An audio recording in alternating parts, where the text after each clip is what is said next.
Channel আইয়ের people's politics অনুষ্ঠানে সম্প্রতি আলোচনার কেন্দ্রে ছিলেন ছাত্রশিবির সভাপতি জাহিদুল ইসলাম। তার সংগঠনকে নিয়ে দীর্ঘদিন ধরে বিভিন্ন অভিযোগের মধ্যে রয়েছে রগ কাটা শিবিরের পরিচয় এবং জঙ্গি গোষ্ঠী হিসেবে স্বীকৃতি পাওয়া। আলোচনা পরিচালনা করেন চ্যানেল আইয়ের উপস্থাপিকা দীপ্তি চৌধুরী। অনুষ্ঠানে জাহিদুল ইসলামের বক্তব্যের প্রশংসা যেমন হচ্ছে, তার দৃষ্টিভঙ্গি ততটাই বেশি প্রশংসিত হয়েছে। পুরো আলোচনার সময় একবারও তিনি উপস্থাপিকার দিকে চোখ তুলে দেখেননি। এ কারণে অনেকেই মন্তব্য করেছেন এটি ইসলামী দলের একটি বিশেষ দিক।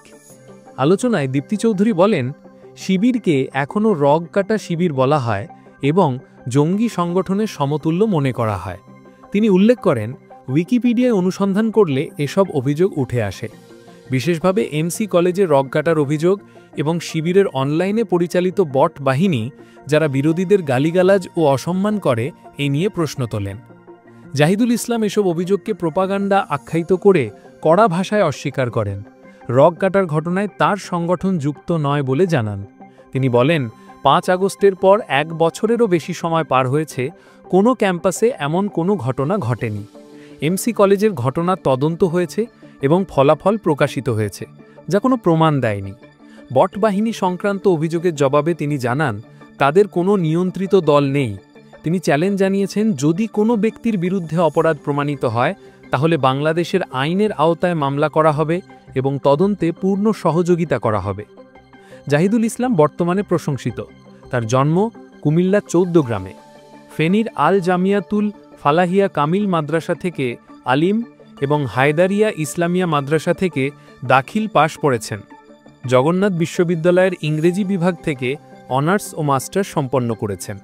বর্তমানে একটি বেসরকারি বিশ্ববিদ্যালয়ের HRM বিভাগে MBA অধ্যয়ন করছেন।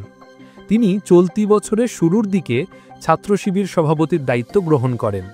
এর আগে তিনি কেন্দ্রীয় দপ্তর সম্পাদক, কেন্দ্রীয় সাহিত্য সম্পাদক, কেন্দ্রীয় প্রকাশনা সম্পাদক এবং কেন্দ্রীয় আন্তর্জাতিক ও বিতর্ক বিষয়ক সম্পাদক পদে দায়িত্ব পালন করেছেন।